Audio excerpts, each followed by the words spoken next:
My name is Brandon Ellrich. With Brandon Ellrich is so gay.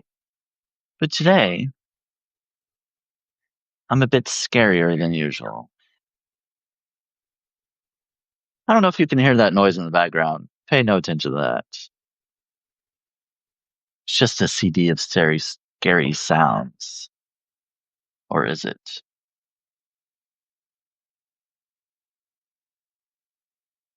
Happy Halloween. So, I'm going to be uploading this as an audio podcast. So, for that purpose, this is episode 39 of my podcast. And I will be reading a short story or two that I wrote. And I hope you enjoy it. Let's see, I only have 5 people in here so far, but I could go ahead and get started anyway.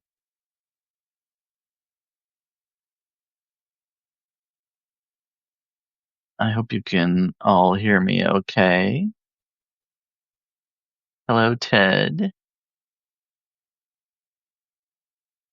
Hello, Alyssa. Marla, is it Marla? Marta?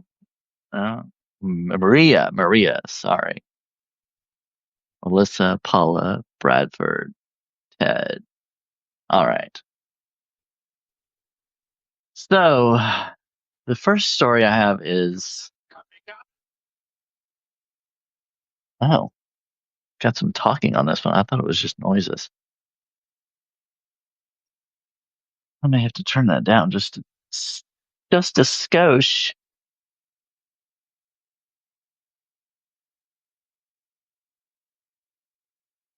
Hello, Onyx Rose.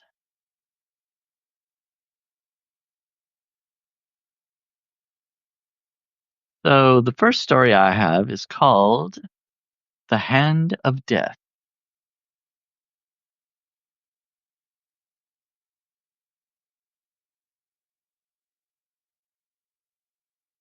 The first time I saw the hand of death, it was reaching for my sister. We had taken our father's fishing boat out into the middle of the lake. My sister hopped out for a swim while I remained in the boat.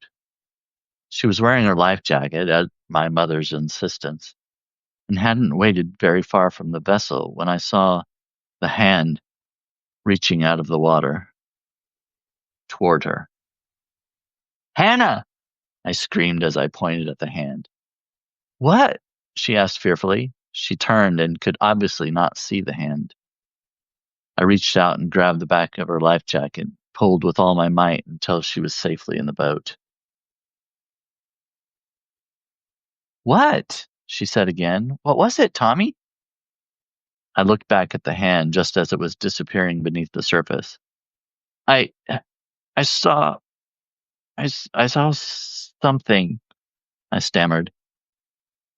Though I was sure of what I saw, it just didn't make sense. I couldn't bring myself to say it aloud. My sister recounted the incident to our mother later. It must have been a big fish, I explained. At the end of that same day, my father related some news to my mother. Mac Wilson died today, he said. My mother gasped. What happened? He was fishing on the west side of the lake and apparently had a heart attack, my father explained.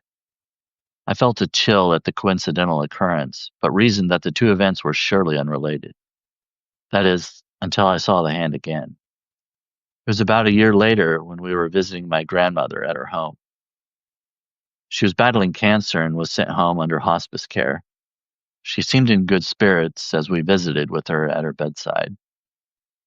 Gary, she said to my father, fill that bird feeder just yonder, will you? She pointed out the window to a half-filled feeder hanging from a tree branch just a few yards from the house. Yes, Mama, he replied. I'll fill it on our way out. She nodded her approval. Not long after, my grandmother was starting to nod off, so we said our goodbyes. As we were exiting the bedroom, I looked back at her. The hospice nurse was standing on one side of the bed, but suddenly There was a very dark shadow on the other side of the bed, and a hand was reaching out toward my grandmother. I gasped and began to speak as the bedroom door closed. Shh, my mother said. She needs a rest. A year had passed since the incident on the lake, but I distinctly recognized the hand. The figure to which it belonged was obscured by the dark shadow, but I clearly saw the hand itself. Moments later, the hospice nurse came rushing down the hallway just as we reached the front door. She motioned for my father to follow her back to the bedroom. My grandmother had passed away. There were other instances throughout the years when I saw the hand reaching toward me. I was a teenager when some friends and I were canoeing on a river in southern Missouri. Several rope swings hung from trees along the banks that extended over the water, and many cliffs were perfect for diving. I stood at the edge of one particular cliff, about to jump, but as I looked down at the river, a familiar sight appeared. As the hand emerged from the water, my legs began to shake. Come on, Tom, one of my friends shouted behind me. I refused to jump, despite the jeering and taunting of the other boys. This doesn't look like a safe spot, I used as my excuse. Well, if you're too chicken, Todd began, and then, before I could stop him, he ran and jumped from the edge as the other boys clapped and hollered. We looked down at the water to watch him emerge before the next boy jumped, but he didn't resurface. We all scrambled down the hill to the water. We were all calling his name, taking turns swimming beneath the water to search. It was a slow-moving river, fortunately, so it wasn't difficult to dive under without being swept away by the current. It's not funny anymore, Chad called out nervously. Look, Garrett said, pointing downriver. Todd was floating face down against a large branch protruding from the water. We all splashed frantically as we swam to him, but as we approached, we could see that the back of his head was soaked with blood. We worked together to pull him to the bank. Chad tried performing CPR, at least what he knew of it from watching TV. We all knew it was in vain. I knew it more certainly than anyone. I carried guilt with me for years afterward and chided myself for not being more insistent about picking a different place to jump. Could I have made him heed my warnings? Would death have chosen someone else anyway? I wasn't sure of the rules, but I know that I should have been the one who died that day. These incidents made me worry for my sister as well. I saved her from dying, though she was unaware of it at the time. Would death keep coming for her? Not long after she graduated from high school, I finally worked up the nerve to confide in her what really happened on the lake when we were younger, which she could barely recall. She didn't believe me about the hand at first, but she saw the seriousness in my demeanor. Listen, she said, we all die. It's one of the few certainties in this world. You can't spend your life worrying about it. It's going to happen to me just like it'll happen to everyone else. And even if you can prevent it, you can't be with me all the time. I wasn't with her, in fact, when she was in college and was involved in a car accident that claimed her life. The car accident happened so quickly. If I had been there, would I have seen the hand in time? Instead of berating myself, I was proud that I was directly responsible for many years she wouldn't have experienced otherwise. In recent years, I've seen the hand of death more frequently, and I know that one day I will not be on my guard. I can't escape death forever. None of us can. I know that one day I'll be unsuspecting when it wraps its cold gray fingers around my throat.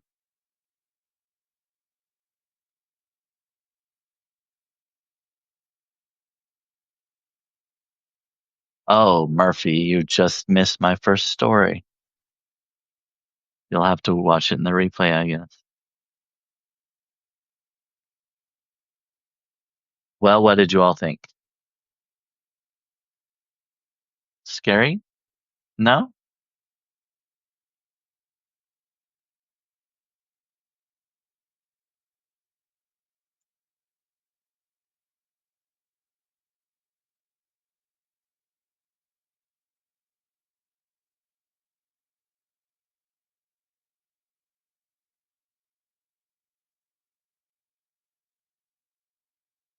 Gary and Al.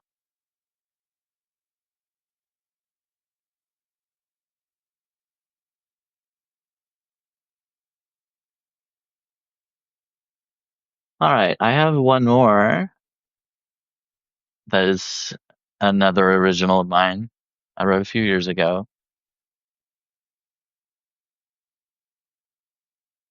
This one's called "A Picture is Worth a Thousand Warnings." I was visiting a small village in Italy. I can't tell you the name of it, but it's not that I don't remember. I'm just not allowed to mention the name or how to get there. I stumbled upon it by accident, really, so I'm not sure I could tell you anyway. I was exploring the countryside, camera in hand, snapping photos of the beauty that the Italian landscape boasted. I took a fork in the road that seemed less traveled than the other options. Frost inspired, I'm sure. The path leading into the village was too narrow for any cars, but since I was on foot, it didn't matter. I came upon two pillars constructed loosely of stones. There was no sign with the name of the village, population, or anything of the sort, but only a handwritten sign on a piece of wood that read, "No cameras allowed." My fluency in Italian assisted me greatly during my ventures. I instinctively looked down at the apparatus hanging from my neck and shrugged. "What are they going to do? Arrest me?" I asked aloud. I've been known to bend or break the errant rule. Maybe the sign was meant to deter reporters from exploiting the quaint and remote village. Well, my photographs would be for my personal collection of memories, so these camera shy occupants need not worry. As I passed by houses and other buildings, I noticed the extraordinary artwork on the outsides of the walls. Every one was so realistically done, I had never seen anything comparable in any museum or gallery I'd ever visited. They were all representations of people of different ages engaged in everyday tasks. I took a photograph, my first infraction thus far, of one such example, of two children with a bicycle leaned against the wall as if they were riding it. Some illustrations, however, portrayed individuals with expressions of great shock or fear. The artist was able to capture the visage so expertly, I could almost feel the emotion that their faces were conveying. The village was sparsely populated, for I had seen only a couple of people, both of whom gave me wary looks and then quickly walked away. As I strolled toward a fountain in what seemed to be the middle of the village, I saw a young female toddler playing in the dirt. I squatted down to get a better angle and grabbed my camera to adjust the settings. As I began to raise the camera to my face, I heard a blood curdling scream, causing me to drop my camera and stare at a woman race to the child, scoop her up, and just as quickly race back into the house. I was stunned and baffled as I stood up a little shakily. "You there!" A voice came from behind me. I turned to see an old woman beckoning me toward her home. I approached hesitantly and said hello. Without responding to my greeting, she barked, "Those things are not allowed in this place." She pointed at the camera. "I'm sorry, I didn't realize," I lied, pretending as if I hadn't seen the sign. "It's only for my own collection." "Doesn't matter the reason," she said gruffly. "Not allowed." "May I ask why?" I asked, trying to sound contrite. She squinted and looked me over and then gestured toward a chair directly across from the old rocker she was occupying. I accepted the offer and waited for her explanation. "I don't normally tell this story to strangers," she began, "but you remind me of someone." She sat back, closed her eyes, and sighed. "It's been just over 25 years now, but for many of us, it was only yesterday." A rather enigmatic beginning, but I remained expressionless and waited for her to go on. "There was a young man named Gabriel who grew up in this village," she continued. "He was a quiet lad, and we knew, even when he was a boy, that he was different than the other boys." My mind immediately started working, wondering what difference to which she could be referring. Mentally handicapped? Physically impaired? A sociopath? He didn't have many friends and didn't spend much time with the other boys. He was very handsome, and all the girls had crushes on him, she reflected with a bit of whimsy. He always got embarrassed when any of us suggested that he should ask one of them on a date or even go on a walk. He never seemed to be interested in any of them. We thought it was on account of his being so shy. She closed her eyes and shook her head slowly. The year he turned 21, a young man named Jackson moved into the village. He was just a couple years older than Gabriel, and they immediately became friends. For the first time, it appeared as if he was coming out of his shell. For the first time, it seemed like he was happy. It was like new life had been breathed into Gabriel's soul. She paused for a few moments, and I wondered whether she would keep going. One day, she said with a quavering voice, one of the men of the village caught the two of them in the woods. They were holding hands and kissing. His difference was then revealed. He wasn't just shy, he was gay. Paul, the man who found them together, told several people what he had seen. In a town this size, it didn't take long before everyone knew. Many people were angry, especially some of the men. They decided that something like this could not go on. Gabriel grew up here and was one of our own, but they held no allegiance to the newcomer. A group of 4 men went to Jackson's home and dragged him outside of the town, and her voice faltered as tears rolled down her lined, sun-beaten face. She wiped them away with streams of water with her hand, and very soon I was doing the same. I was familiar with stories of a similar nature, unfortunately. I don't know if they intended to kill him, she said, but such was the result. Gabriel was forced to leave town, but he was so very angry. He vowed that he would get even with the town. He would make them pay for what they did. It was rumored that Gabriel consulted with a woman from another village who practiced witchcraft. A year later, he returned to the town with a camera. We were all surprised to see him return. He went first to Paul's house, and then to the homes of the other men who had a hand in killing Jackson. Screams were heard from inside the homes of the men, but were quickly silenced. We didn't realize what was happening until it was too late. What was happening? I blurted out, too curious to wait for her to explain in her own time. He went around town taking photographs of anyone he saw, she explained. But when he snapped a picture, the people disappeared. All that was left of them was an image imprinted on whatever was behind them.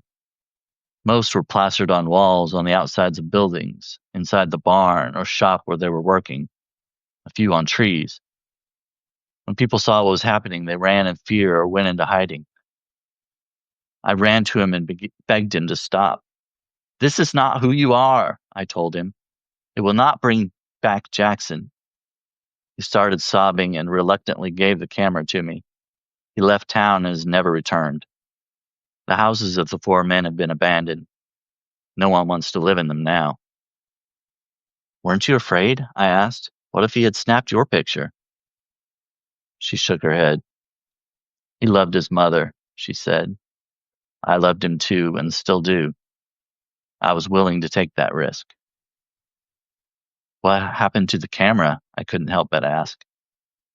She looked at me pointedly and said, It's time for my afternoon nap. Then she rose wearily and headed into her home. In the doorway, she turned and said, Do not mention this place to anyone you know. Then she closed the door. I stood dumbfounded and then slowly made my way back down the road from whence I came. As I passed by the figures on the walls, they took on a new message, a warning. I now felt them eerily watching me. You can hear stories throughout history of groups of people, races, tribes, who have been discriminated against and the suffering they endured. The impact of their torment and even their deaths should serve as warnings not to perpetuate such hatred and bigotry. Yet, history continues to repeat itself. Stories may be heard and then forgotten, but a picture is worth 1,000 warnings.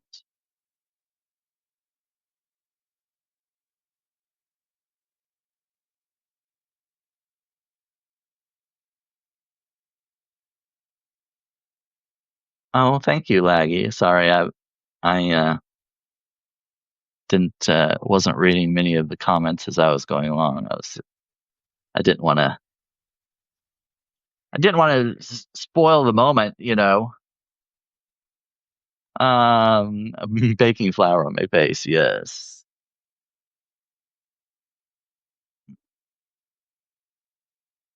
I haven't been baking today though. That shirt is so cool. Oh, well, thank you. Yes. This is my spider webby kind of shirt. Oh, thank you, Laggy. Great reader.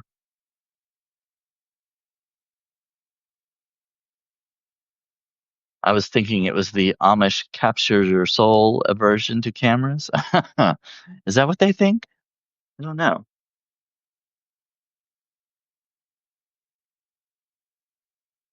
Well, those are my two original stories. Um, I had thought that I might read uh, The Raven by Edgar Allan Poe, if you want to hear that. Obviously, it's not original, but I can read it for you anyway. It's one of my favorite poems. I love Edgar Allan Poe.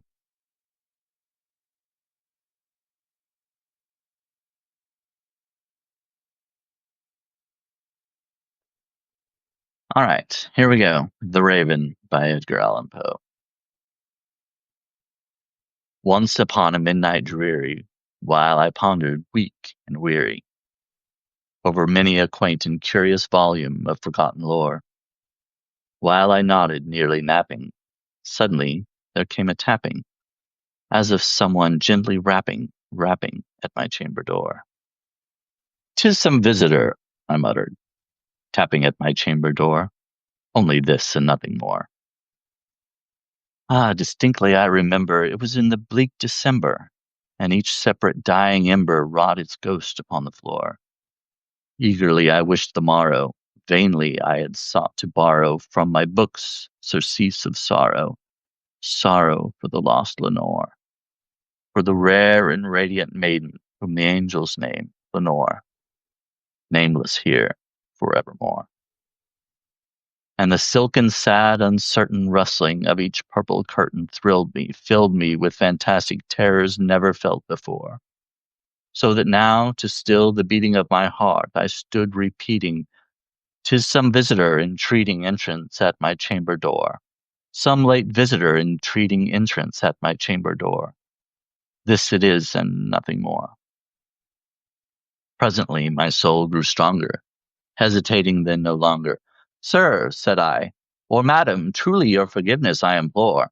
But the fact is I was napping, and so gently you came rapping, and so faintly you came tapping at my chamber door, that I scarce was sure I heard you." Here I opened wide the door. Darkness there, and nothing more. Deep into that darkness peering, long I stood there, wondering, fearing, doubting, dreaming dreams no mortal ever dared to dream before. But the silence was unbroken, and the stillness gave no token, and the only word there spoken was the whispered word, "Lenore." This I whispered, and an echo murmured back the word, "Lenore." Merely this, and nothing more. Back into the chamber turning, all my soul within me burning, soon again I heard a tapping, somewhat louder than before. "Surely," said I, "surely that is something at my window lattice. Let me see then what thereat is, and this mystery explore. Let my heart be still a moment, and this mystery explore. 'Tis the wind, and nothing more." Open here I flung the shutter, when many a flirt and flutter in there stepped a stately raven of the saintly days of yore. Not the least obeisance made he, not a minute stopped or stayed he, but with mien of lord or lady perched above my chamber door, perched upon a bust of Pallas, just above my chamber door, perched and sat. and nothing more. Then this ebony bird beguiling my sad face into smiling, by the grave and stern decorum of the countenance it wore.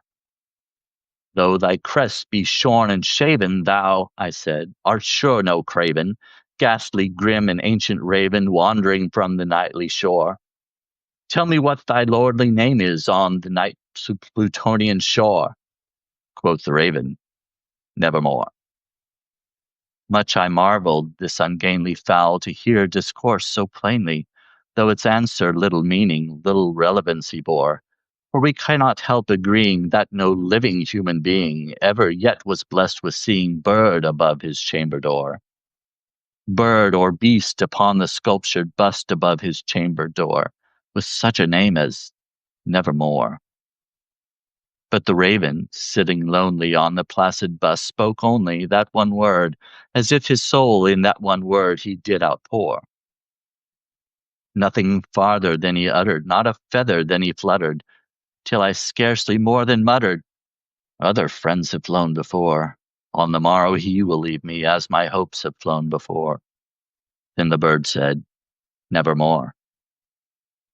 Startled at the stillness broken by replies so aptly spoken, doubtless, said I, what it utters is its only stock and store, caught from some unhappy master, whom unmercifully disaster followed fast and followed faster, till his songs one burden bore, till the dirges of his hope that melancholy burden bore of nevermore.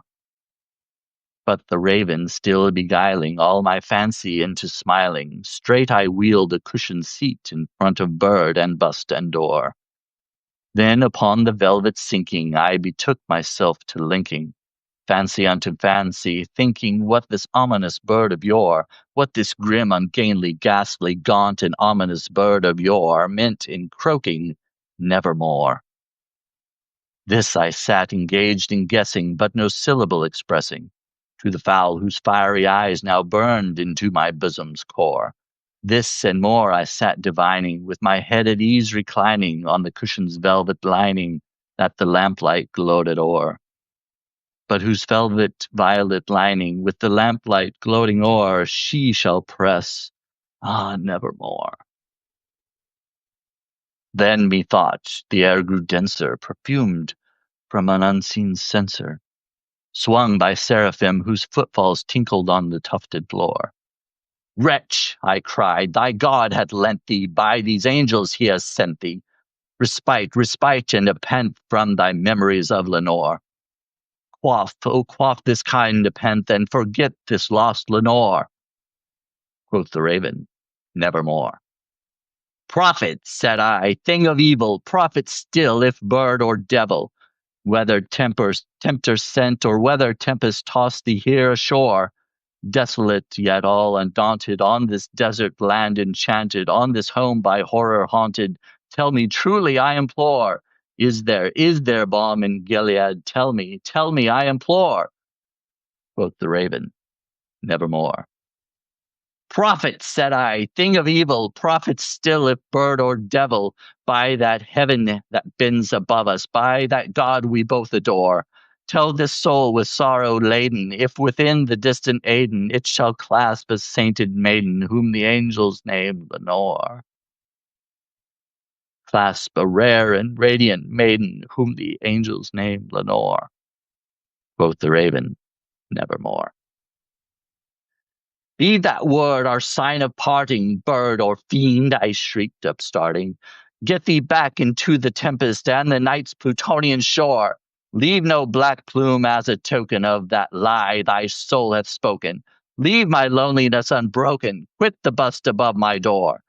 Take thy beak from out my heart, and take thy form from off my door. Quoth the raven, nevermore. And the raven, never flitting, still is sitting on the pallid bust of Pallas, just above my chamber door. And his eyes have all the seeming of a demon's that is dreaming, and the lamplight o'er him streaming throws his shadow on the floor. And my soul from out that shadow that lies floating on the floor shall be lifted Nevermore.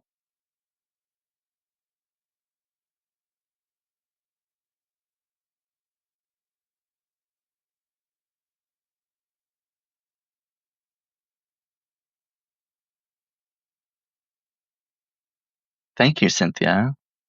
Thank you for all the hearts.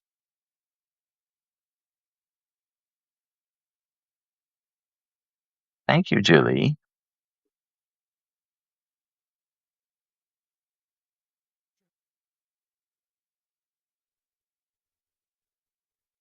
Love it. One of my most faves. Yes. One of mine too. I love the darkness and the emotion in it.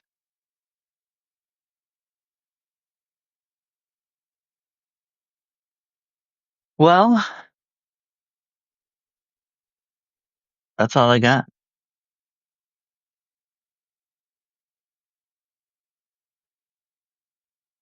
Let's see, once I just watched a Poe documentary. Oh, that's cool. I'll have to check that out. I haven't seen any documentaries of Edgar Allan Poe. Happy Halloween, Kitty Sue, and happy Halloween to everyone else. I appreciate you joining and listening to my readings. Um, yeah, that's all I got today. I appreciate you coming in. I guess I'll sign off of here. Uh, Excellent reading. It was fun. Thank you, Julie. Thanks, Ted. You're welcome. Thanks, Laggy and Cynthia and everyone else. Lisa Joy. Thanks, everybody, for joining me. And I guess I'll see you next time. Goodbye.